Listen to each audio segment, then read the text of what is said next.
பிதாவாகிய தேவனாலும் குமாரனாகிய கிறிஸ்து இயேசுவினாலும் உங்களுக்கு கிருபையும் சமாதானமும் உண்டாவதாக. இன்றைய தியானத்திற்காக let us turn our Bibles to the book of Job. I want to read the whole chapter, but later on துவக்கத்தில் 25லிருந்து 27 வரைக்கும் let's read from 25 to 27. Job ஒரு பெரிய டிக்ளரேஷன் பண்றாரு. In the midst of crisis, in the midst of pain, in the midst of sorrow, in the midst of great financial loss, family, children, he is just completely shaken. முற்றிலும் அசைக்கப்பட்ட ஒரு யோபு. 19வது அதிகாரம் வரும்போது, நம்ம கடந்த 2 வாரங்கள் 2 ஞாயிற்றுக்கிழமை ஒரு வாரத்தில் இதயத்தினுடைய வேதனைகளை இருக்கிற வண்ணமாய் அவரிடத்தில் சொல்லுங்கள், அவர் தண்டிக்க மாட்டார், அவர் புரிந்து கொள்வார் என்று நம்ம பேசினோம். 2வது வாரத்தில் யோபின் நண்பர்களாலும் சூழ்நிலைகளாலும் பட்ட துன்பங்களில் கர்த்தர் அவரை நிறுத்தின விதங்களை நாம் சிந்தித்தோம். இந்த 3வது வாரத்தில் ஏன் ஆண்டவரே நீர் எனக்கு இதை செய்கிறீர் என்று கேட்பதை காட்டிலும், why are you doing என்று கேட்பதை காட்டிலும், what are you doing என்பது a better questionாக விசுவாச பாதையின் வளர்ச்சியில் இருக்கும் என்பதை நான் உங்களுக்கு கற்றுக் கொடுத்தேன். So let's read 25 to 27, 25 27. Job makes a powerful declaration in the midst of his crisis. தன் வாழ்க்கையின் மிகப்பெரிய சோதனையின் அடித்தளம் நம்ம. And he shall stand at last on the earth, and after my skin is destroyed, this I know, that in my flesh I shall see God, whom I shall see for myself, and my eyes shall behold, and not another. How my heart earns within me. யோபு சொல்கிறார், என் மீட்பர் உயிரோடு இருக்கிறார், கடைசி நாட்களில் பூமியின் மேல் அவர் வந்து நிற்பார். என் தோல் முதலானவைகள் அழிந்த பின்பும் எனக்கு தெரியும், I know that in my flesh, என் மாமிசத்தில் நான் கர்த்தரை காண்பேன்.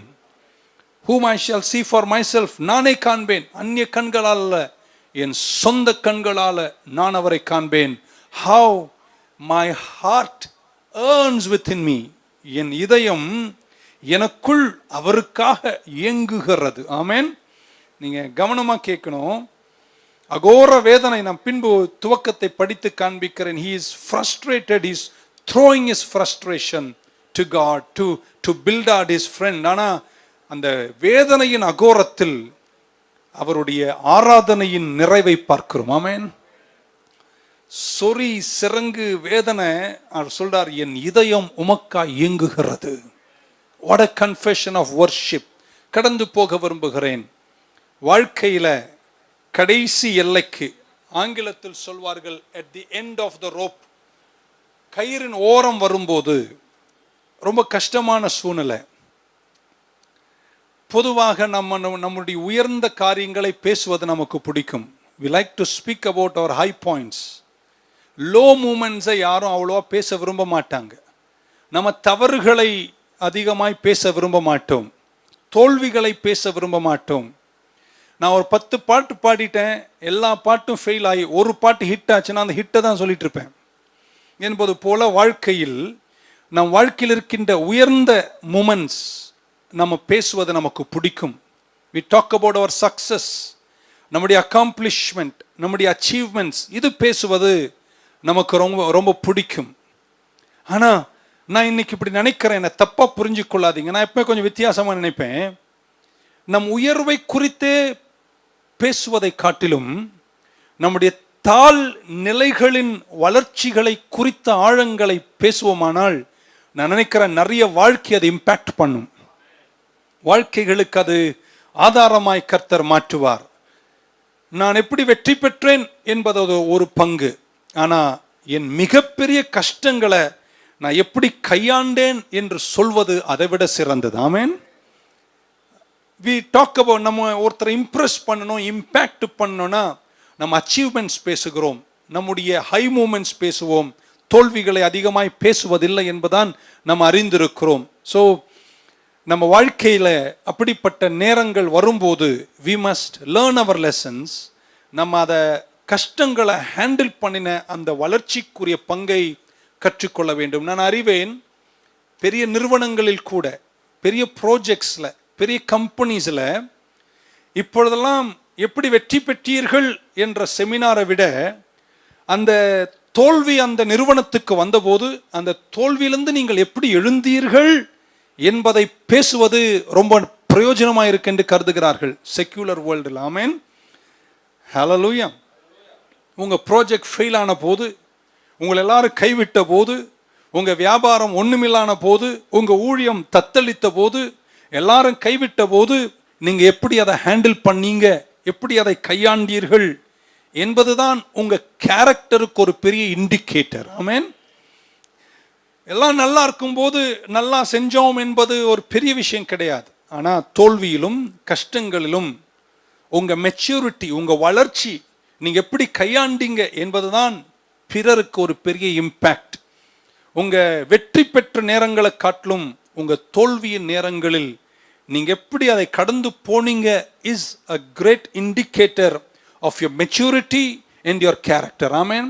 ஒரு மனிதன் இன்னைக்கு உயர்ந்து நிற்கிறான் என்றால் வெற்றி பெற்ற காலங்களை விட தான் அசைவுகளை கண்ட காலத்தில் அதை கையாண்டதுதான் தன் சுபாவத்தன்மைகளையும் முதிர்ச்சியையும் காட்டுகிறது. ஸோ உங்க வாழ்க்கையில எல்லாமே உங்களுக்கு விரோதமா இருக்கும்போது, ஃப்ரம் பேட் டு வர்ஸ், கயிறின் ஓரம் வரும்போது அதை கையாளுகிற தன்மையை கர்த்தர் நமக்கு தருவாராக. 2020 has been a very difficult year for us. நம்ம எல்லாருக்குமே ஒரு கஷ்டமான வருஷமாக தான் இருந்திருக்கின்றன. COVID-19 மரணங்கள், துக்க செய்திகள், சரீரப்பாடுகள், வியாபார வீழ்ச்சிகள். அதே போல யோபுக்கு it is a very tough season, a worst time for Job. பிள்ளைகளை இழந்துட்டார், பொருளாதாரத்தை யோப் இழந்துட்டார், மரண ஓரங்கள், சரீர ஆரோக்கியத்தை இழந்துட்டார், சிறங்கும் சொறிகளும் உடலில், நண்பர்களுடைய குற்றச்சாட்டுகள், பிள்ளைகள் மேல் பழிய சுமத்துகிறார்கள். He has lost everything and is dying.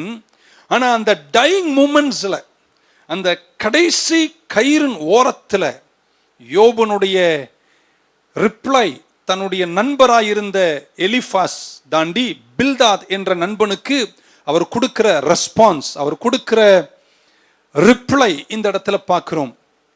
இரண்டாவது நண்பர் பில்தாத், அவர் சொல்றார், உன் பிள்ளைகள் பாவம் செய்திருப்பார்கள், உன் பிள்ளைகள் பாவம் செய்ததுனால தான் உனக்கு இந்த தீங்கு வந்துடுச்சு என்று சொன்ன பில்தாதுக்கு Job's response, Job's reply, he is at the end of the rope. பில்தாதை பார்த்ததில் துன்பத்தின் அகோரத்தில் எல்லாவற்றையும் இழந்து, பொருளாதாரத்தை இழந்து, குடும்பத்தை இழந்து, சரீரம் ஆரோக்கியத்தை இழந்த போதும் யோபு ஒன்றை சொல்லுகிறார், நான் கவுழ்ந்து உருண்டெல்லாம் போயிட மாட்டேன், என் மீட்போர் உயிரோடு இருக்கிறார். He is giving a different statement. Charles Spurgeon ஒரு மிகப்பெரிய போதகர், சரித்திரத்தில் அவர் பெயர் தெரியாத யாருமே இருக்க முடியாது.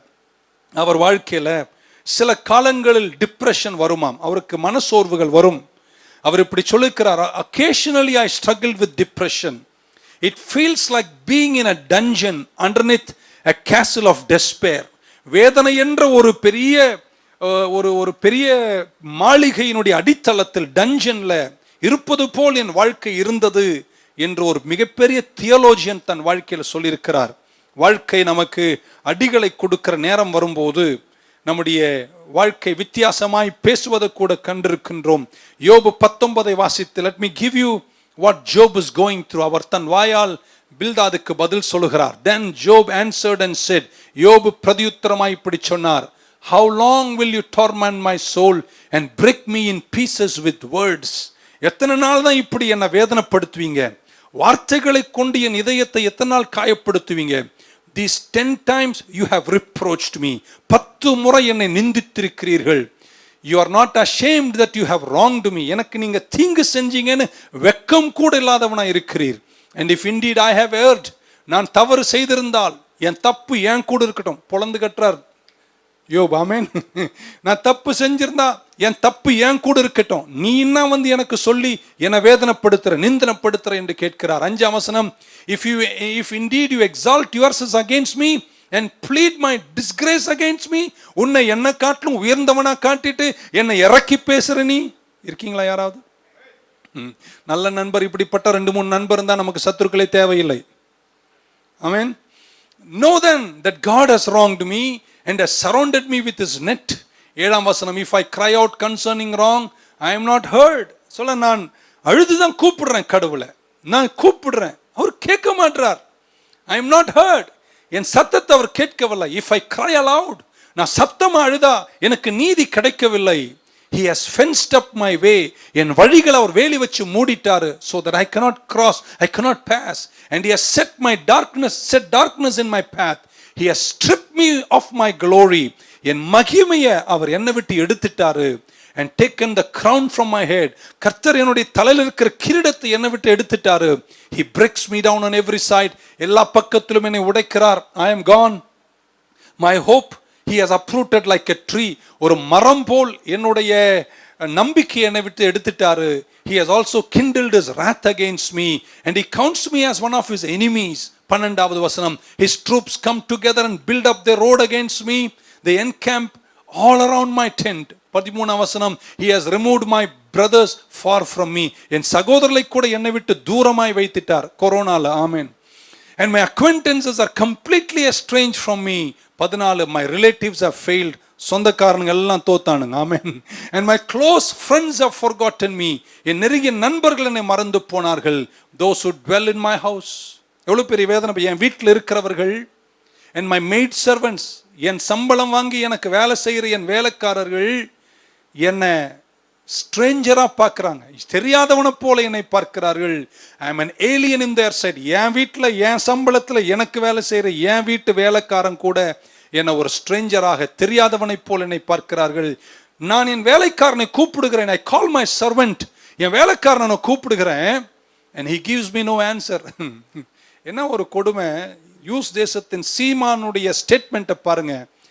வாழ்க்கை நமக்கு அடிய கொடுத்த போது வீட்டில் வேலைக்காரன் மதிக்க மாட்டானா, என் வேலைக்காரனை கூப்பிடுறேன், தம்பி அப்படின்னு கூப்பிட்டா, he gives me no answer. அவன் பதில் கொடுக்க மாட்டான், அவன் என்னை மதிக்க மாட்டான்.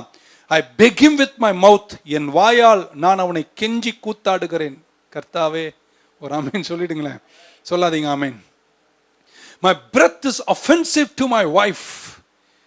ஓகே, அதை விட்டுறேன். He is just opening his heart and speaking everything. வாழ்க்கை வந்த போதும் ஜனங்கள் தன்னை ட்ரீட் பண்ண விதங்களை ஓப்பனா பேசுகிறார். and I am repulsive to the children of my own body. 18ஆம் வசனம், even young children despise me.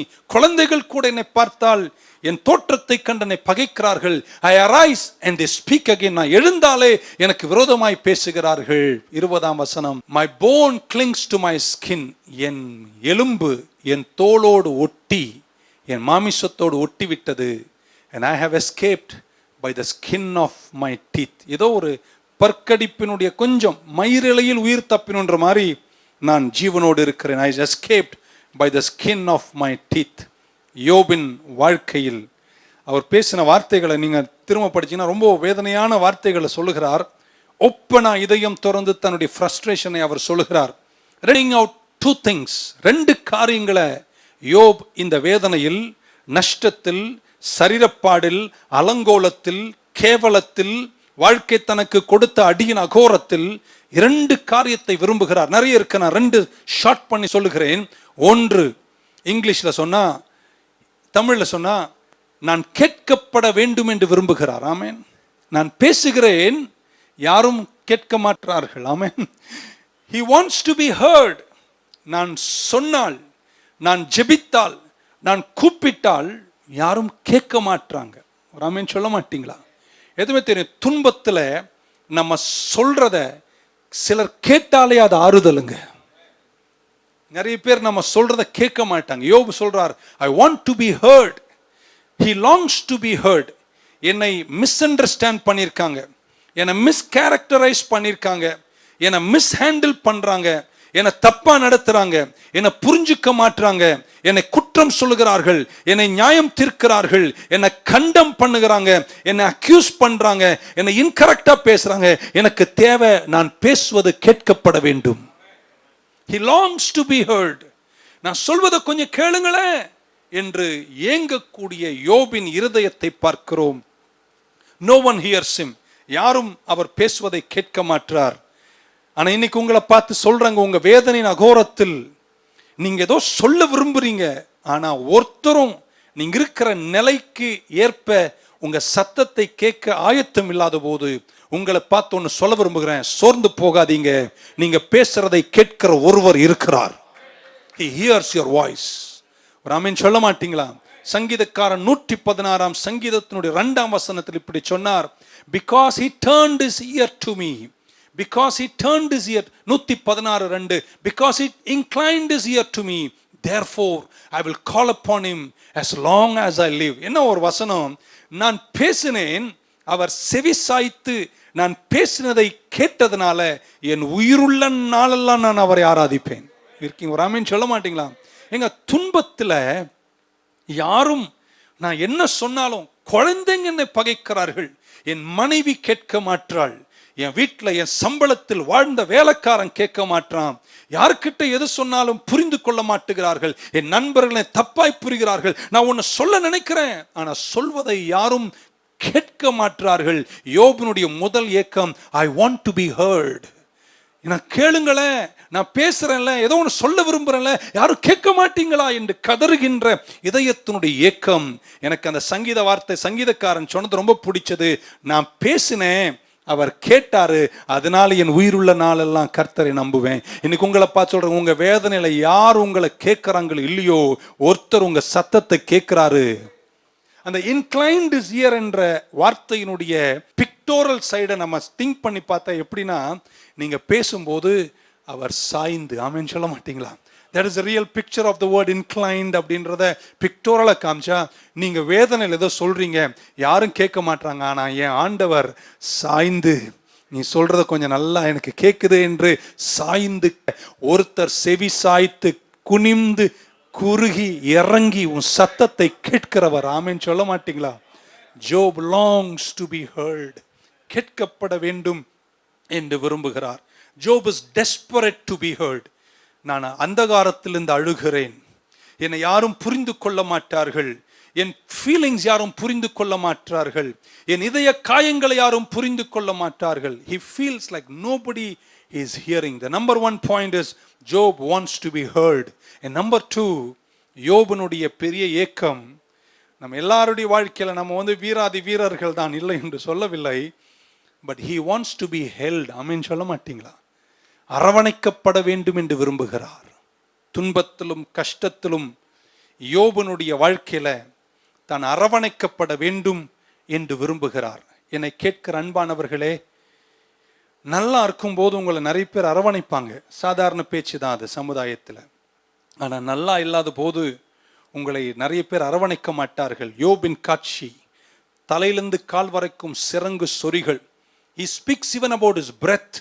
என் சுவாசம் கூட கெட்டதா இருக்கு, என் கிட்ட யாரும் வர விரும்ப மாட்டாங்க, எல்லாரும் என்னை விட்டு தூரமா இருக்கிறாங்க, எதை சொன்னாலும் யாரும் கேட்க மாட்டான், வேலைக்காரனை வானு கூப்பிட்டா கேட்காத மாதிரி போறான். எனக்கு தேவை ஒன்று, நான் பேசுவது கேட்கப்பட வேண்டும். 2, என்னை அரவணைக்க யாராவது வேணும். என்னை கேட்கிற அன்பானவர்களே, உங்க அகோர சூழ்நிலையில் கண்டிப்பாக மனிதர்கள் சிலர் உங்களை தள்ளினாலும் கலங்காம இருங்க, உங்களை அரவணைக்கிற ஒரு தேவன் இருக்கிறார். தேவனை பத்தி பைபிள, தேவன் ஆவியா இருந்தாலும் தேவனை விவரிக்கும் போது வேத புத்தகம் அவருடைய கரங்கள், நீதியின் வலது கரம், அவருடைய கண்கள், அவருடைய கால்கள் என்ன அப்படின்னு தேவனை வித்தியாசமா டிஃபைன் பண்றோம். அப்படின்னா அவர் ஆவியா இருந்தாலும் கரங்கள் உள்ளவராய், சிந்தனை உள்ளவராய், அரவணைக்கிறவராய் என் தேவன் இருக்கிறார். ஆமென். எத்தனை பேருக்கு தெரியும் இந்த அரவணைப்பு மிகப்பெரிய ஆசீர்வாதம்? ஆமென் சொல்ல மாட்டீங்களா? இன்னைக்கு என் சத்தத்தை கேட்கிற உங்களை பார்த்து இப்படி சொல்ல விரும்புகிறேன், உங்களுடைய கஷ்டப்பாதையில் யார் கேட்கிறாங்களோ, நம்பர் 1 கர்த்தர் கேட்பாரு. 2, உங்களை அரவணைக்கும், அவருடைய கரங்களும் உங்களை அரவணைக்கும். யோவான் சுவிசேஷம் 13ஆம் அதிகாரத்தில் யோவான் என்ற சீஷன், பின்பு அப்போஸ்தலர், எல்லா 12 சீஷர்களோடு கூட கடைசி ராப்போஜனத்தில் மேஜையில் இருக்கிறார். அது 21 25 வசனத்தை தியானிக்கும் போது they are sitting at the table, எல்லாரும் டேபிள் இருக்கிறாங்க. அவர் எழுதும்போது, தன்னை குறித்தே யோவான் எழுதும்போது, இயேசு நேசித்த சீஷன், the disciple whom Jesus loved, இயேசு ரொம்ப நேசித்த சீஷன் என்று தன்னை குறித்து எழுதி கொண்ட யோவான், அந்த மேஜையில் 12 பேர் உட்கார்ந்து இருக்காங்க, இயேசு உட்கார்ந்து இருக்கிறாரு. இப்படி வாசிக்கிறேன். when Jesus had said these things, இந்த காரியங்களை இயேசு சொன்னபோது, he was troubled in spirit, அவர் ஆவியில் மிகவும் கஷ்டப்பட்டார், and terrified and said, most assuredly I said to you, one of you will betray me. இங்க இருக்கிற ஒருத்தர் என்ன காட்டி கொடுப்பீங்க, அது எனக்கு வேதனை கொண்டு வர போகிறது. Then the disciples looked at one another, perplexed about whom he spoke. 23. Now there was leaning on Jesus bosom one of his disciples. ஒரு சீஷன் இயேசுவின் தோளின் மேல் சாய்ந்து, ஆமென் சொல்ல மாட்டீங்களா? whom Jesus loved. இயேசு ரொம்ப நேசித்த சீஷன் எங்கே உட்கார்ந்து இருக்கிறாராம்? இயேசுவின் மேல் சாய்ந்து, ஆமென் சொல்ல மாட்டீங்களா? இயேசு உட்கார்ந்து இருக்காருன்னா அவர் நெஞ்சின் மேல சாய்ந்து உட்கார்ந்த சீஷன் நான் விசுவாசிக்கிறேன். அந்த எழுத்தின்படி இயேசு ரொம்ப நேசித்த சீஷன் வேறு யாரும் அல்ல, யோவான். ஆமென். ரொம்ப நெருக்கமா, தன்னுடைய நெஞ்சுக்கு நெருக்கமா சாஞ்சு உட்கார்ந்து இருக்காரு. இப்ப பாருங்க என்ன நடக்குதுன்னு. சீமோன் பேதுரு therefore motion to him, அவனை கண்ணு காமிச்சிருப்பார் போல, டேய் அப்படின்னு motion to him to ask him, நெஞ்சில நீ தானே சாஞ்சிட்டு இருக்க, அவரை கொஞ்சம் கேள என்ன யார் அப்படின்னு. அவன் சொல்ல மாட்டீங்களா? காட்டி கொடுப்பேன்னு சொல்றாரு, உன் நெஞ்சில தானே சாஞ்சிட்டு இருக்க, அவர் நெஞ்சில தானே சாஞ்சிட்டு இருக்க, யார் அந்த ஆளுன்னு கொஞ்சம் கேளன்னு யோவான் கிட்ட பேதுரு சிக்னல் பண்றார். அவன் சொல்ல மாட்டீங்களா? நீங்க பைபிளை படிச்சீங்கன்னா அந்த யோவான் சுவிசேஷத்தை முடிக்கும் போது யோவான் என்ற சீஷன் இயேசுவின் நெஞ்சில் சாய்ந்திருக்கும் போது சில ஸ்காலர்ஸ் சொல்றாங்க அவருக்கு வயது 13 to 14 வயது. அந்த வயதா இருக்கும், சின்ன பையன். அப்போ சின்னவரா இருக்கிறது அதிக கேள்விகளை கேட்பார்கள் யூத கலாச்சாரத்தினால. நெஞ்சுக்கு நெருக்கமா இருக்கிற வயசில் மிக குறைஞ்ச வயசா இருந்த யோவான் சீஷனா இருந்தனால பேதுரு அவரை மோஷன் பண்ணி சிக்னல் பண்ணி கேட்கிறார். யூத கலாச்சாரத்தின்படி வயதில் குறைஞ்சவங்க தான் அதிக கேள்வி கேட்க முடியும். இன்னொரு வாட்டி அவரை கேளு, யாரு காட்டி கொடுப்பாங்க? ஆமென். ஒரு ஆமென் சொல்ல மாட்டீங்களா? அதிகாரத்தை முடிக்கிறாரு. 21ஆம் அதிகாரம் வரும்போது யோவான் தன்னுடைய இந்த சுவிசேஷத்தை எழுதி முடிக்கிறாரு. அவர் என்ன சொல்றாருன்னா, இந்த சுவிசேஷத்தை நான் எழுதுவதற்கு, அவர் 13 வயசுல நெஞ்சில் சாய்ந்திருந்தார். பின்பு 60 வயசுல அவர் சுவிசேஷத்தை எழுதியிருக்கிறார். ஆனா எழுதும் போது அவர் சொல்றார், இதை எழுதுவதற்கு, இந்த டாக்குமெண்ட்டை நான் முடிப்பதற்கு எனக்கு கிரெடிபிலிட்டி, எனக்கு ஆதாரமாய், எனக்கு காரணமாக இருந்தது. நான் ஏசியா மைனர் போனேன், நான் ஊழியம் பண்ணேன், இதை பண்ணேன், அதை பண்ணேன் என்பதெல்லாம் அவர் சொல்லவில்லை. மாறாக அவர் என்ன சொல்கிறார்? Then Peter turning around saw the disciple whom Jesus loved following, who also had leaned on his breast at the supper and said, Lord, who is the one who betrays you? பேதுரு அன்னைக்கு என்ன கேட்டான், நெஞ்சில் சாஞ்சிருக்கிறியே, யார் காட்டி கொடுப்பாங்க என்னை கேட்டார். நான் எங்கே சாஞ்சிருந்தேன்? இயேசுவின் நெஞ்சில் சாஞ்சிருந்தேன். இதுதான் இந்த சுவிசேஷத்தை எழுத என்னுடைய கிரெடிபிலிட்டி. ஒரு சொல்ல மாட்டீங்களாங்க? இப்படி சொல்ல விரும்புறேன், என் ஆண்டவர் கரங்கள் உள்ளவர், அவர் நெஞ்சில் சாஞ்ச, ஆமென் சொல்ல மாட்டீங்களா? ஒரு நிருபத்தை நீங்க எழுதி முடிப்பீங்க, ஒரு சுவிசேஷத்தை எழுதி முடிப்பீங்க.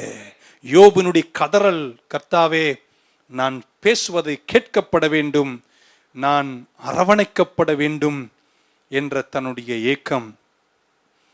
ஆமென். நம் எல்லார் வாழ்க்கையிலும் கஷ்டப்பாதையில் போகும்போது ஒரு தகப்பன் தன் பிள்ளைகளை சுமப்பது போல at the end of the rope சோர்ந்து போகாதிருங்க. என் தேவன் திக்கற்ற பிள்ளைகளுக்கு தகப்பன், மதர்லெஸ் சில்ட்ரனுக்கு மதர், ஃபாதர்லெஸ் சில்ட்ரனுக்கு ஃபாதர். யார் உங்களை கைவிட்டாலும் இன்றைக்கு அவருடைய அன்பு கரங்கள் உங்களை அரவணைக்கும். உங்க சீசன் ஆஃப் கிரீஃப், உங்க டிஃபிகல்ட்டியில, ஆமென் சொல்ல மாட்டீங்களா? நீங்க நினைக்கிறீங்க எல்லாரும் உங்களை கைவிட்டாங்கன்னு. நான் சொல்றேன், இப்போதான் அவர் உங்களை நெஞ்சுக்கு நெருக்கமா இழுப்பார். He is a God who embraces you in times of difficulty. Amen. Job is desperate to be heard. He want to be held. அரவணைக்கப்பட வேண்டும் என்று விரும்புகிறார். கஷ்டப்பாதைகளில் என் தேவன் எங்கே என்று நம்ம நினைக்கிறோம். ஆனால் நல்ல பரிசுத்தவான்கள் தேவ பிள்ளைகளுக்கு ஒன்று தெரியும். நாஸ்திகர்களும் கடவுள் இல்லை என்று சொல்லுகிறவர்களும் கஷ்டங்கள் வரும்போது, உபத்திரவங்கள் வரும்போது, இப்படிப்பட்ட சீற்றங்கள் வரும்போது கடவுள் எங்கேன்னு கேட்பாரு. ஆனால் எத்தனை பேருக்கு தெரியும் அவர் வேற எங்கேயும் அல்ல, உன்னோடு கூடவே இருக்கிறார். யோபின் வாழ்க்கை பாருங்களேன். he is going through tough times. இங்கே தான் உங்க செய்தியை நான் சுருக்க விரும்புகிறேன். he is going through very hard times. ஏன் இதெல்லாம் எனக்கு நடக்குது? நான் கூப்பிட்டா வேலைக்காரன் கூட கவனிக்க மாட்டேன், அவ்வளவு கேவலத்துக்கு நான் போயிட்டேன் என்று சொல்லும் போது அவர் கேட்கிறாரு, எனக்கு நான் சொல்வதை யாரும் கேட்க மாட்டாங்க, என்னை கண்டம் பண்றாங்க, என்னை ஜட்ஜ் பண்றாங்க. டீப் சென்ஸ் ஆஃப் ஃபெயிலியர், வாழ்க்கையில மிகப்பெரிய தோல்வி, மிகப்பெரிய அடி, வாழ்க்கை நீ இல்லைன்னு நினைக்கக்கூடிய நேரத்தில் ஆமீன் சொல்ல மாட்டீங்களா? உலகமும் நண்பர்களும் உன் தேவன் எங்க, நீ செஞ்ச பாவம் என்ற 1000 கூற்றுகளை சொல்லும் போது திடீரென்று இவ்வளவு வருத்தங்களை கொட்டிய யோபு தன்னுடைய ஸ்டேட்மெண்ட்டை மாத்துறாருங்க. இருக்கீங்களாங்க நீங்க? ஆமென். He changes his statement. ஆமாங்க, எல்லாம் போச்சுங்க, சர்ரம் போச்சுங்க, பிரத்து போச்சுங்க, ஸ்டைலு போச்சுங்க, முடி போச்சுங்க, பிள்ளைங்க போச்சுங்க, வியாபாரம் போச்சுங்க, எல்லாமே போச்சுங்க. ஆனா இப்போ ஒன்று சொல்றேங்க, ஆமேன்னு சொல்ல மாட்டீங்களா? நான் கதர்னேன், நான் பேசினேன், நான் திட்டியிருக்கேன், நான் முறுமுறுத்தேன், நான் சலசலப்பா பேசிட்டேன். ஆனா இப்போ உங்களுக்கு ஒன்று சொல்ல விரும்புகிறேன். இந்த துன்பம் வரும்போது அவர் எங்கே நான் கேட்குறீங்க? வேற எங்கேயும் அல்ல, என் மீட்பர் உயிரோடு இருக்கிறார். He comes to a conclusion. He brings the greatest declaration in the midst of the greatest pain. Amen. வாழ்க்கையின் மிகப்பெரிய வேதனையின் நடுவில் அளப்புக்கூடிய வார்த்தைகளை பேசின யோபு திடீரென்று 20ஆம் வசனம் வந்தபோது அவருடைய வாழ்க்கையில ஆராதனையின் மகத்துவங்களை கட்டவிழ்க்கிறார். ஆமென். என் மீட்பர் உயிரோடு இருக்கிறார். தோல் முதலானவைகள் அழிந்து போனாலும் அந்நிய கண்களால் அல்ல, என் சொந்த கண்களால நான் அவரை காண்பேன். In deep sense of tragedy comes beautiful worship. I repeat, deep sense of tragedy comes very deep beautiful worship. Amen. இன்னைக்கு எத்தனை பேர் அந்த வார்த்தை என் மீட்பர் உயிரோடு இருக்கையிலே அப்படின்னு அந்த பாட்டை எவ்வளவு பேர் எத்தனை கோணங்களில் எழுதி முடித்தார்கள். அந்த ஒரு வரி என் மீட்பர் உயிரோடு இருக்கிறார் என்ற அந்த வார்த்தையை எப்போ தெரியுமா யோபு சொன்னார்? வாழ்க்கையில துன்பம், கஷ்டம், வேதனை, சரீரம் அதெல்லாம் விடுங்களேன், வேலைக்காரன் என் சம்பளத்தை வாங்குறவன் கூட நான் மதிக்காம போறான் என்று சொல்ற அளவிற்கு கேவலத்தில் இறங்கிய யோபு திடீர்னு சொல்றான், பண்ணுங்கடா, எல்லாம் பண்ணுங்க, நீங்க என் தேவன் எங்க நான் கேட்கறீங்க? இப்ப சொல்றேன், என் மீட்பர் உயிரோடு தான் இருக்கிறார். அந்நிய கண்களால் அல்ல, என் சொந்த கண்களால். What a powerful declaration, what a powerful worship. Amen. Hallelujah. அவர் என் மீட்பர், he is my redeemer. அவர் என்னை redeem பண்ணுவார், என்னை மீண்டும் ஆதிநிலைக்கு திரும்ப செய்வார். இப்போ நான் முடிக்க விரும்புகிறேன், கவனமாய் கேளுங்கள். இந்த ஸ்டேட்மெண்ட் நீங்க மறக்கவே கூடாது. Every path to the mountain top always goes only through a valley. Amen. வேணும்னா நீங்க கேட்கலாம், வேணும்னா விட்டுலாம். நான் சொல்ல போறேன், மலை உச்சிக்கு போனோன்னு யாராவது இன்னைக்கு இந்த சத்தத்தை கேட்குறீங்கன்னா உங்களுக்கு சொல்றேன், பள்ளத்தாக்கு இல்லாம நீங்க மலை உச்சி போகவே முடியாது. ஆமென். இப்பதான் செய்தி ரொம்ப சுருக்கி நான் முடிக்க போறேன். If you are planning to get up in life and live in the mountain top, மலை உச்சிக்கு நீங்க போறீங்கன்னா it is going to be only through the valley of despair. ஆமென். சிரிச்சுக்கிட்டே ஆஹான்னு நீங்க போய் மலை உச்சியில் இருக்கீங்கன்னா அடுத்த வாரம் நீங்க பிரசங்கம் பண்ணலாம். ஆமென். நானும் கேட்டுக்கிறேன், கத்துக்கொள்ள விரும்புகிறேன். பட் உங்களுக்கு தெரியும், எனக்கும் தெரியும், மலை உச்சிக்கு போகிற வழியில் மிகப்பெரிய பள்ளத்தாக்கு உண்டு. ஆனா இப்ப நீங்க கேட்கணும், ஆனா அந்த பள்ளத்தாக்கில் இங்கிலீஷ்ல சொன்ன ரொம்ப நல்லா இருக்கும், you will give up or will you grow அப்.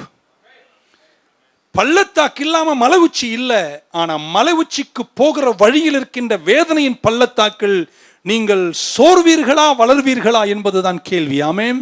நீங்கள் சோர்வீர்களானால் நீங்கள் மலை உச்சி போக மாட்டீங்க. ஆனா நீங்க வளர்வீர்களே ஆனால் நீங்க கண்டிப்பா மலை உச்சி போவீங்க. My question is, will you give up or will you grow up? If you give up, you are back merry go round the mulberry bush. Amen. But if you grow up, அந்த துன்பத்துல கஷ்டத்துல பாருங்க, யோபு புலம்புறாரு, புலம்பி கொட்டுறாரு, என்னென்னமோ சொல்றாரு. என் மீட்பர் இந்த துன்பத்தில் என்னோடு இருக்கிறார், அவர் உயிரோடு இருக்கிறார். அந்நிய கண்களால் அல்ல, என் சொந்த கண்களால தோல் முதலானவைகள் அழிந்து போனாலும் இந்த மாமிசத்தில் நான் அவரை காண்பேன். Powerful declaration. You want to go to the mountain top. You want to make it in life. வாழ்க்கையில் ஒரு உயரம், ஒரு தரம், கர்த்தர் நினைச்ச டெஸ்டினில வாழ வேண்டுமானால் the way to the mountain top is only through the valley of despair. But in the valley of despair, if you will break and give up, you will never make it. But if you grow up, 2 முறை உங்களை பார்த்து சொல்ற, நீங்கள் வளர வேண்டும். ஆபிரகாமே, number 1, நீ ஜாதிகளுக்கு தகப்பன். ஆமென். ஆனால் 25 வருஷம் உனக்கு குழந்தைய பிறக்காது. இருக்கீங்களா? 25 years அப்புறம் ஆகாருக்கு பிரச்சனை. He goes through hell. But at the end, அந்த கடந்து போன 25 வருஷத்திலும் Abraham நிலைச்சிருந்ததுனால, because he didn't give up. He didn't give up on hope. நம்பிக்கை விடாதவனாய் விசுவாசத்தில் நிலைத்திருந்ததனால 25வது வருஷம் வந்தபோது, through the valley of despair, Abraham becomes the father of the nations. Destiny வேணுமா? மலை உச்சி வேணுமா? பள்ளத்தாக்குல போகும்போது give up அல்ல, grow up. ஒரு அல்ல சொல்லுங்களேன். Amen. God is maturing him. நான் இன்னைக்கு உங்களை பார்த்து சொல்றேன், பாஸ்டர் ஏன் பாஸ்டர் இவ்வளவு கஷ்டம் எனக்கு மட்டும்? உங்களை மெச்சூர் பண்றார் மலை உச்சிக்கு. அங்க போறீங்க சீக்கிரம். ஆமென். மோசஸ் இஸ்ரவேலின் விடுதலை வீரன். விடுதலைக்காக தான் கர்த்தர் அவனை பிரித்தெடுத்து உயிர் கொடுத்து காப்பாற்றி அரமனைக்கு அமிச்சாரு. அதுதான் அவன் செய்யறான். ஆனா செஞ்ச விதம் தப்பா செஞ்சிட்டான். ஆமென். ஒரு எகிப்தினை அடித்து கொன்று விட்டான். அந்த விதத்தில் இஸ்ரவேலை விடுதலையாக்க கர்த்தர் நினைக்கவில்லை. He does the right thing in the wrong way. அவ்வளவுதான். துன்பம் வந்து 40 வருஷம் எல்லாவற்றையும் இழந்து போகிறான். மோசேனுடைய மலை உச்சி பர்வோன் அரமனையில் சென்று இஸ்ரவேலை வழிநடத்தி கொண்டு செங்கடல் வழியாக கண்மலை பிளர்க்க, ஆமென், பயங்கரமான தலைவராக கர்த்தர் அவனை உயர்த்த போறாரு. ஆனால் 40 வருஷம் கடவுள் அவனை மெச்சூர் பண்றார். ஆண்டவர் கூப்பிடும்போது எனக்கு பேசக்கூட தெரியாதுங்கன்னு, உன் வீரம் ஒரே அடியில கொன்றுவேன், ஆமென், அப்படியே மணல்ல காலிலே புதைச்சிருவேன், எல்லாம் போச்சு. இப்போ கூப்பிட்டோன்னு சொல்றாரு, பே பே, ஆமென், எனக்கு பேசக்கூட வராது என்று சொல்லும் அளவிற்கு அவனை இறக்கி உருவாக்கி கர்த்தர் அவனை கமிஷன் பண்றார். ஒரு சொல்ல மாட்டீங்களா? Before the mountain top, we always go through the valley of despair. Don't worry about the valley of this. May be hard, but don't give up. Hold on, because God is maturing you for the mountain top. இஸ்ரவேலை வெளியே கொண்டு வருகிறார். எல்லாரும் புறப்படுகிறார்கள். எப்படி புறப்பட்டார்களாம்? இஸ்ரவேல் எகிப்திலிருந்து பொன்னோடும் வெள்ளியோடும் புறப்பட்டார்கள். ஆனா ஆண்டவர் அப்படியே 11 நாள்ல கொண்டு போய் சேர்க்க வேண்டிய கானான கர்த்தர் தெரியும். இவனுங்களை கொண்டு போய் கானான்ல விட்டா கானானே உருப்படாது. கர்த்தர் அவர்களை மாற்று வழியாக லாங்கர் ரூட்ல கொண்டு போய் வனாந்திர வழியாய் கொண்டு போனார். நிறைய பேர் அதில் மடிந்து விழுந்து போனார்கள். ஆனால் சிலர் மட்டும்தான் அதில் மெச்சூர் ஆனார்கள். மெச்சூர் ஆனவர்களை கர்த்தர் கானானில் சேர்த்தார். என கேட்கிறவர்களே, மலை உச்சியை நோக்கி பிரயாணம் செய்கிற உங்க வாழ்க்கை துன்பப் பாதையில் வரும்போது, you cannot give up, you must grow up. நீங்க வளர்ந்தால், நீங்கள் நிற்பீர்களே. ஆனால் உங்கள் பள்ளத்தாக்கு சிக்கி சாத்தான் என்ன சொல்றான்? அவன் ரொம்ப உத்தமன், சன்மார்க்கன், நீங்க சாட்சி கொடுக்கிறீங்க ஆண்டவரே, எனக்கு தெரியுது. ஆனா இப்ப நான் அவன் சொல்றேன், இதெல்லாம் அவன் சாட்சி கொடுத்தா அப்படியே உங்க புள்ள மாதிரி அவர் நடிச்சுக்கிட்டு ஆமேன் ஹல்லேலூயா சொல்றதுக்கு காரணம், அவர் உங்களுக்கு பலி செலுத்த காரணம், நீங்க அவனை நல்லா வச்சிருக்கீங்க. நீங்க அவனை மலை உச்சியில வச்சிருக்கீங்க. அவனுக்கு எல்லாத்தையும் கொடுத்துருக்கீங்க. அவனுக்கு தீங்கு வந்தா பாதுகாக்கிறீங்க. வாதை வந்தா நீங்க தடுக்கிறீங்க. அவனையும் மனைவி பிள்ளைகளை நல்லா வச்சிருக்கீங்க. இப்ப நான் அவனை சொல்றேன், ஒரு கொரோனா ஒன்று அனுப்பேன். If you allow, அனுப்புன்றதை விட if you allow COVID, if you allow a tragedy, if you allow a calamity, then I tell you, Job will not be that Job. He will forsake you. உங்களை புறக்கணிப்பார், உங்களை தப்பா பேசுவான், அவங்களை கைவிடுவான் என்று சாத்தான் சவால் விடுகிறான். ஆமென். யோபு மலை உச்சிக்கு தான், கர்த்தர் அவனை இன்னும் உயரத்துக்கு தான். என்ன கேட்கிறவர்களுக்கு இப்போ ஒரு ரேமா இப்படி சொல்ல விரும்புகிறேன். ஒருவேளை கஷ்டப்படுறீங்க, ஆனா கர்த்தரை நம்பி நிக்கிறீங்கன்னா உங்களை பார்த்து சொல்றாங்க, இது வேற எதுவுமே அல்ல, கர்த்தர் உங்களுக்கு ப்ரொமோஷனுக்காக தான் இதை அலோவ் பண்றார். It's not to finish you. ஆமென் சொல்ல மாட்டீங்களா? What God allowed Job, யோபுக்கு கர்த்தர் அனுமதித்தது பனிஷ்மென்ட் அல்ல, punitive அல்ல, but promotion. But promotion is always in the path of a valley of despair. Amen. Hallelujah. ஆண்டவர் சொல்றார், நான் யோபை ரொம்ப நம்புறேன், யோபு சன்மார்க்கன், உத்தமன். இவன் சொல்றான், இல்ல நீ அவனுக்கு எல்லாம் கொடுத்துருக்கீங்க, அதனால தான் அவன் உம்மை போற்றி வணங்குகிறான். நீங்க கொஞ்சம் எடுத்து பாருங்களேன், அவன் உங்களை சபிப்பான் என்று சொல்லக்கூடிய அளவுக்கு சாத்தான் போராடுகிறான். யோபு தான் ஆராய்ச்சி சொல்லுகிறது ஃபர்ஸ்ட் புக் இந்த பைபிள். ஆதியாகமம் கிடையாது, முதல் எழுதப்பட்ட புத்தகம் பைபிள்ல யோபின் புஸ்தகம். ஏன் இதை சொல்றேன், முதல் எழுதப்பட்ட பைபிளில் எழுதப்பட்ட புத்தகமே. நீங்க என்ன கத்துக்கிறோன்னா, நீங்க மலை உச்சிக்கு போனோன்னா பள்ளத்தாக்கின் வழியா தான் போக முடியும் என்று சொல்லுகிற புத்தகத்தை தானே கர்த்தர் முதல் புத்தகமா எழுதினார்.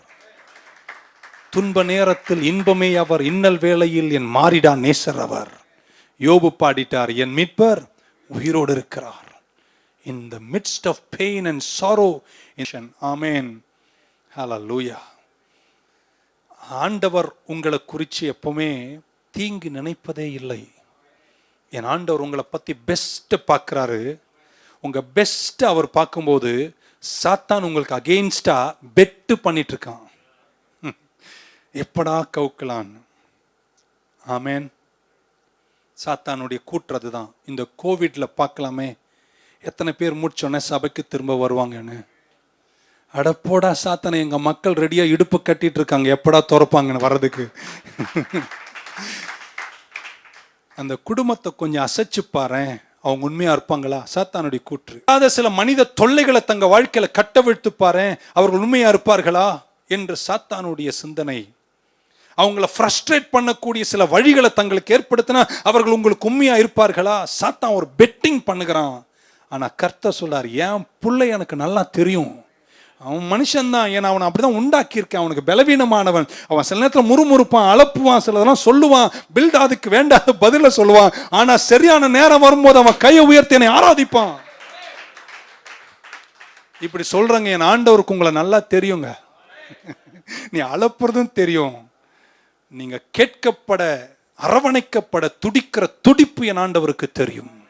இன்னும் கொஞ்சம் தூரம் தான் அவர் கர்த்தர் அனுமதிப்பார்.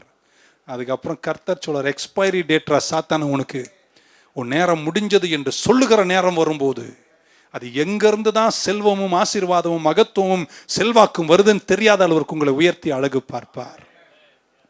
The word God said, he tried my, have you considered, ஆண்டவர் கேட்கிறாரு, have you considered my servant Job? ஒரு translation, have you tried my servant Job?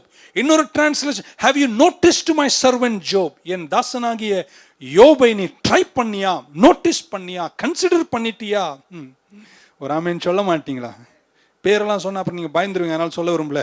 இன்னைக்கு நானும் கர்த்தர மாதிரி கேட்க விரும்புறேன். சாத்தானே, பிரதர் இவரை தோமஸை பாத்தியா? ஆமென். இவரை நீ பாத்தியா? இவரை நீ கன்சிடர் பண்ணியா? இவரை நீ ட்ரை பண்ணியா? எனக்கு சொல்றேன், நீ என்ன பண்ணாலும் முடிவில் எங்க பிள்ளைங்க ஜெயிக்க தான் போறாங்க. Because my God believes the best in you. உங்க சிறந்ததை விரும்புகிறவர் என் தேவன். இந்த பள்ளத்தாக்கு தற்காலிகம் அல்ல, இந்த பள்ளத்தாக்கு பர்பஸ்ஃபுல். இந்த எண்ட் ஆஃப் த ரோப், இந்த இந்த இந்த கயிறின் ஓரம் வரும்போது சோர்ந்து போகாதீங்க. அங்கதாங்க நீங்க நிக்கணும். இப்பதான் நீங்க வளரணும். துன்பத்துல நீங்க வளரணும்னா எந்த காலத்துல நீங்க வளரவே முடியாதுங்க. அப்படியே சோர்ந்து அப்படியே எங்கேயாவது போயிட்டு, no, you cannot be like that. இப்பதான் நீங்க வளரணும். கர்த்தர் உங்களை கைவிட மாட்டார். கல்யாணம் கட்டி சர்ச்சில் தாலி கட்டும் போது முன்னாடி நாங்கள் அறிவுரை சொல்லுவோம், வாழ்விலும் தாழ்விலும், சுகத்திலும் துன்பத்திலும், சுகவீனத்திலும், richer or poor, worse or better அப்படின்னு சொல்றோம் பாருங்க. ஹனிமூன் போகும்போதெல்லாம் அது நடக்காது. அதெல்லாம் நல்லா இருக்கும். ஒரு 10-15 வருஷத்துக்கு அப்புறம் மெல்லமா பிரச்சனை. குடும்பம் போகும்போது தான் சொல்லணும், for richer or poorer, for better or worse, சுகத்திலும் சுகவீனத்திலும், துன்பத்திலும் துயரத்திலும், வாழ்வானாலும் தாழ்வானாலும், மனைவியே புருஷனே அல்லது மனைவி புருஷன் சொல்லணும், நான் உன்னை விட்டு விலகுவதில்லை. எங்க தெரியுமா நீங்க டெஸ்ட் பண்ணப்படுறீங்க? உங்கள் மலை உச்சியில் அல்ல, பள்ளத்தாக்கில் தான் உங்க வளர்ச்சி சோதிக்கப்படுகிறது. அங்க நீங்க நின்று கயிறோரமா இருக்கும்போது ஒரு முடிச்சு போடுங்க. ஆமென். கயிறிலிருந்து கை தப்பாம இருக்குன்னா என்ன வேணும்? முடிச்சு வேணும். அந்த முடிச்சு வேற யாரும் அல்ல, என் ரட்சகர் இயேசு கிறிஸ்து. வித்திரமே இல்லைங்க. அவர்களை கர்த்தர் வாழ வச்சு அழகு பார்த்திருக்கிறார். இட் இஸ் சிலர் இவங்க சும்மா இப்படி சொல்றேன், தப்பா எடுத்துக்காதீங்க. பாஸ்டர் உங்களை ரொம்ப நேசிக்கிறோம் பாஸ்டர். ஆமேன். ஆனா எப்ப தெரியுமா நீங்க ரொம்ப நேசிக்கணும்? ஓஹோன்னு அவர் இருக்கும்போதல்ல, பல துன்பங்கள்ல உங்க போதகர் போறாரு பாருங்க, அப்பதாங்க நீங்க சொல்லணும், யாருமே இல்லைனாலும் நான் நிக்கிறேன் என் பாஸ்டருக்கு. இது நியூ லைஃப்க்கு மட்டுமல்ல, இதை கேட்கிற எல்லாருக்கும் சொல்றேன். ஆமேன். எங்க பாஸ்டர், அது ரைட்டு. ஆமேன் சொல்ல மாட்டீங்களா? அவர் ஆகான உலகத்தை கலக்கும் போது எங்க பாஸ்டர், இல்ல அவர் எதுவுமே கலக்காத போது சொல்லி எங்க பாஸ்டர், அங்கதான் நிக்கணும். அதுதான் வளர்ச்சி. அங்கேதான் நீங்க நிறைவை காண்கிறீர்கள். ஆண்டவரை உம்மை நேசிக்கிறேன் என்று சொல்லும் போது Job comes out with a great declaration, with a worship. Worship என்ற வேர்டு இங்கிலீஷ்ல வொர்த்ஷிப். ஆண்டவர் அந்த வொர்த்ஷிப் அப்படின்ற போது நீங்க என்ன டிக்ளேர் பண்ண, துன்பத்திலும் கஷ்டத்திலும் சில துன்பங்கள் வரும்போது எவ்ரிடே ஆஃப் யுவர் லைஃப் நீங்க சொல்லணும், என் தேவன் பெரியவர். அவர் என்ன தெரியுமா நினைக்கணும் உங்களை பத்தி, பா இவ்வளவு கஷ்டத்தை அனுமதிச்சோம், அவன் என்னை உயர்த்திட்டே இருக்கானு ஆமென் சொல்ல மாட்டீங்களா? என் ஒர்த், என் வேல்யூ, என்னை புரிஞ்சுக்கிட்டான் என்று சொல்லுகிற அளவிற்கு உங்கள் செயல்கள். சில நேரம் ஃப்ரஸ்ட்ரேஷன்ஸ், வாயின் வார்த்தைகள் செதறக்கூடிய மனிதர்கள் தான் நம்ம. ஆனால் எல்லாம் முடியும் போது நீங்கள் சொல்ல வேண்டும், என் மீட்பர் உயிரோடு இருக்கிறார்.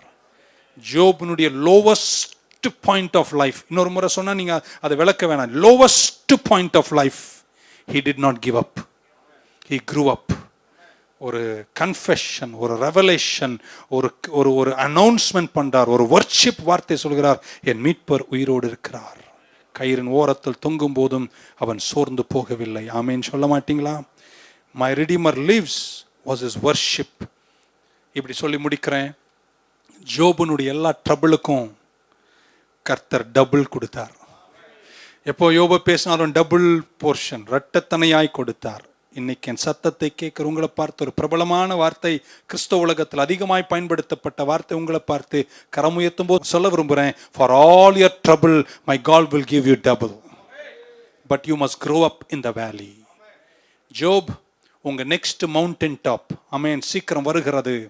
ஆனால் அந்த மவுண்டன் டாப் போகணும்னா you must have maturity, you must grow up, you must worship in the valley. அவருடைய வர்த்தை வெளிப்படுத்துகிற, அவருடைய வர்த்தை காண்பிக்கிற ஆராதனை பள்ளத்தாக்கள் இருந்தா கண்டிப்பா மலை உச்சி உண்டு. ஒரு வசன ஆதாரத்தோடு செய்தி முடிக்கிற ஹபக்குக்கின் புஸ்தகம், ஹபக்குக் தீர்க்கதரிசியின் புஸ்தகம் 3ஆம் அதிகாரம் 17 கீழ் வாசிக்கிறேன். இப்படி சொல்லுகிறார். ஆமென். Let me read it to you and I think I can conclude this message. Though the fig tree do not blossom, அத்திமரம் துளிர் விடாமல் போனாலும், nor fruit be on the vines, திராட்சை செடியில் பழங்கள் இல்லாமல் போனாலும், though the labor of the olive may fail, ஒலிவ மரம் கனி கொடாமல் போனாலும், and the fields yield no food, வயல்களில் தானியங்கள் இல்லாமல் போனாலும், though the flock may be cut off from the fold, ஆட்டு மந்தையில் ஆடுகள் இல்லாமல் போனாலும், and there be no herds in the stall, மாட்டு மந்தையில் மாடுகள் இல்லாமல் போனாலும். இருக்கீங்களாங்க யாராவது? அப்படின்னா எதுவுமே இல்லைன்னு அர்த்தம். ஆனா அந்த எதுவுமே இல்லாத போது இந்த வேலி, நல்லா கேட்கணும், இது ரெவலேஷன், அந்த வேலியில நான் கிவ் அப் அல்ல, நான் க்ரோ அப்.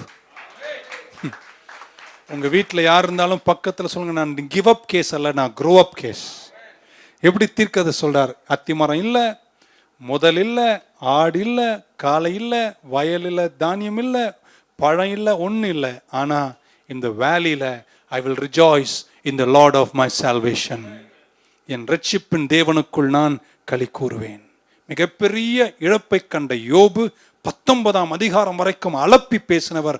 20ஆம் 21ஆம் வசனம் 25ஆம் வசனம் வந்த போது சொல்றார், என் மீட்பர் உயிரோடு இருக்கிறார். அத்திமரத்தில் இல்லை, எல்லாம் போச்சு. But my confession today, my powerful declaration, அந்நிய கண்களால் அல்ல, என் சொந்த கண்களால் என் மீட்பரை நான் காண்பேன், இந்த சரத்தில் காண்பேன்ட்டார். ஆமென். My Redeemer lives. Whom shall I see for? Let me come back to Habakkuk. சொல்றார், நான் என் ரட்சிப்பின் தேவனுக்குள் களி கூறுவேன். That is not giving up.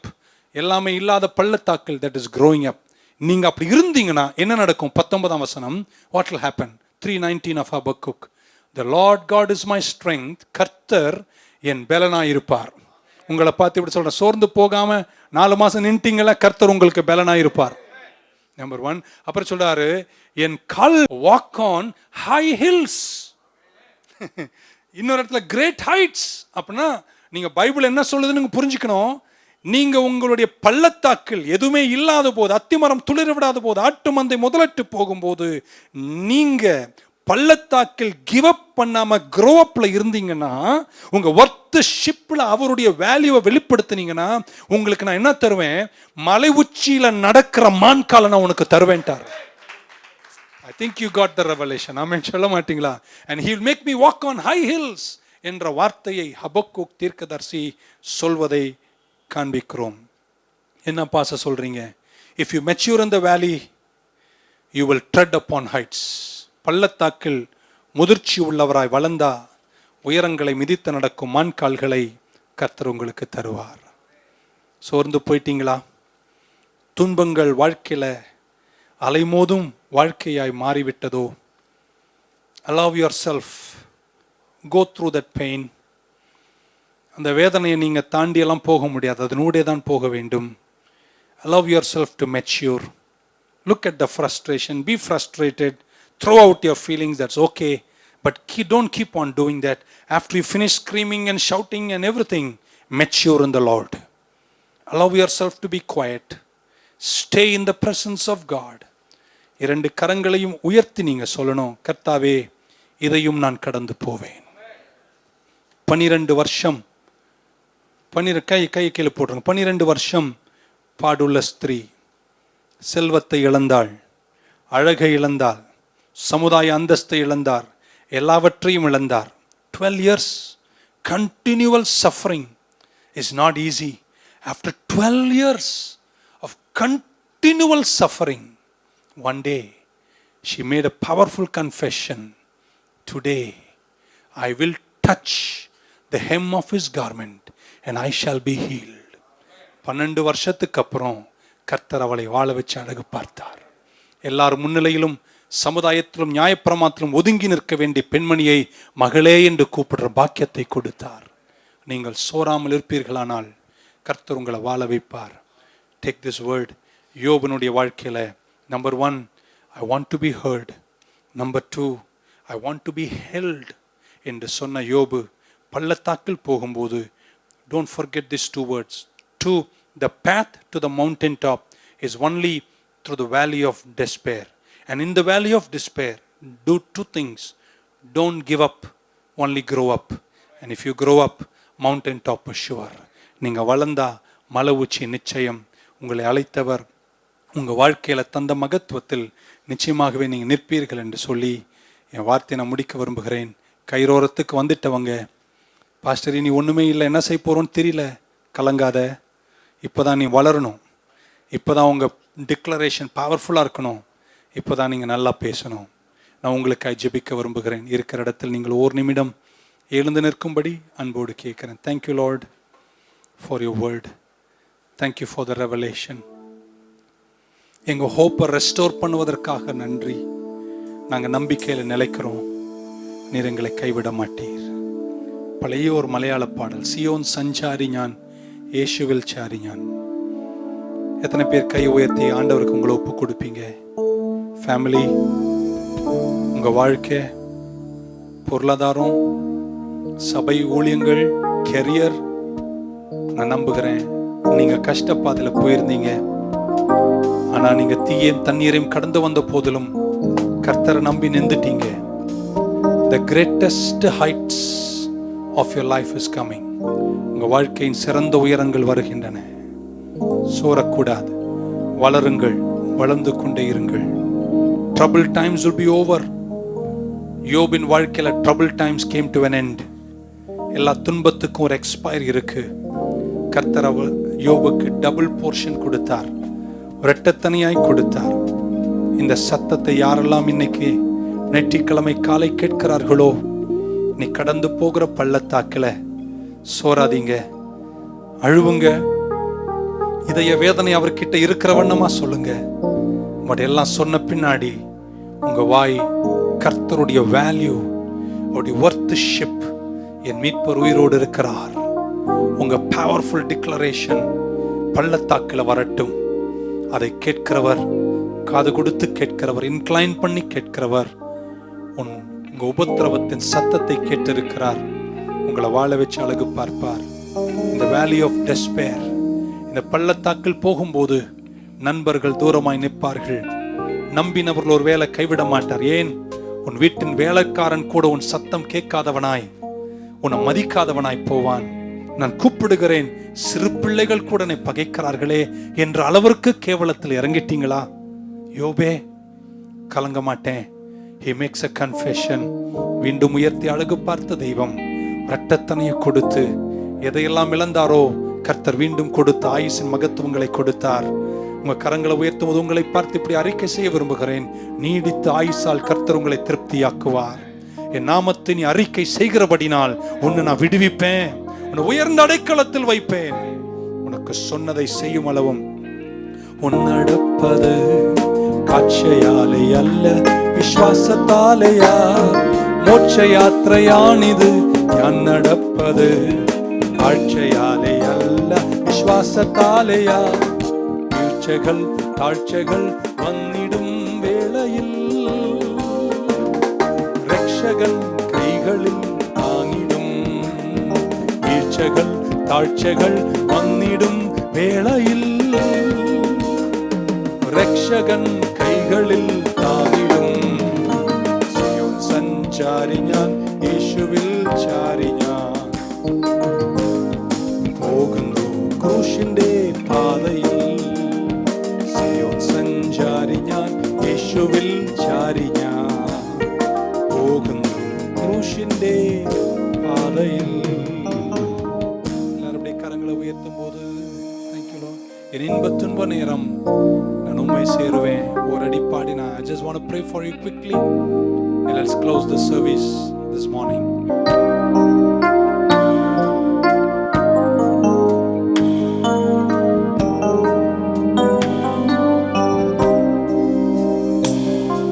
என் இன்ப துன்ப நேரம் நான் உம்மை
ஜெபிக்கிறேன்.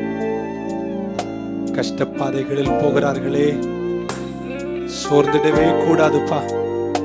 வளர்ச்சி கேட்ட வார்த்தை, பிராணி கேட்ட வார்த்தை, நிற்கக்கூடிய பலன், தேவையான கிருபை, நல்ல ஆலோசகர்கள், நல்ல வழிநடத்துதலை கொடுத்து வேதனையின் நடுவில் எழுந்து இதுவரையும் அறிக்கை செய்யாத அறிக்கைகளை அறிவித்துக் கொண்டு எழுந்து மலை உச்சிக்கு போக உங்க பிள்ளைகளுக்கு உதவி செய்யுங்க என்று வேண்டி ஜெபித்து உங்க திருப்பாதத்தில் எங்களை தாழ்த்தி ஒப்பு கொடுக்கிறோம்.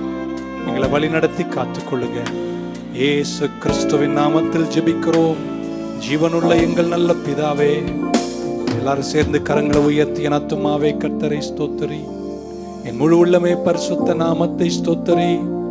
என் ஆத்துமாவே கர்த்தரை ஸ்தோத்திரி, அவர் செய்த சகல உபகாரங்களையும் மறவாதே. கர்த்தராகிய இயேசு கிறிஸ்துவின் கிருபை, பிதாவாகி தேவனுடைய அன்பு, பரிசுத்தாவியானுடைய ஐக்கியம், பராமரிப்பு, பாதுகாப்பு, வழி நடத்துதல், நிறைவு நம் அனைவரோடும், எல்லா பரிசுத்தவான்களோடும், திருச்சபையோடும், சத்தத்தை கேட்கிற உங்க பிள்ளைகள் யாவரோடும் இன்றும் என்றும் இருப்பதாக. கரங்களை உயர்த்தி, என் இன்ப துன்ப நேரம் சேருவே, என் இன்ப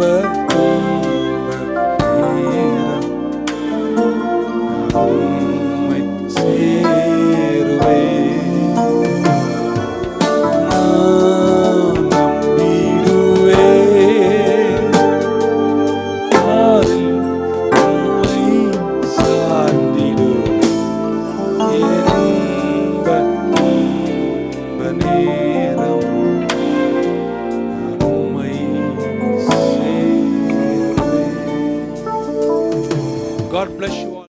முன்ன பின்ன தெரியாது,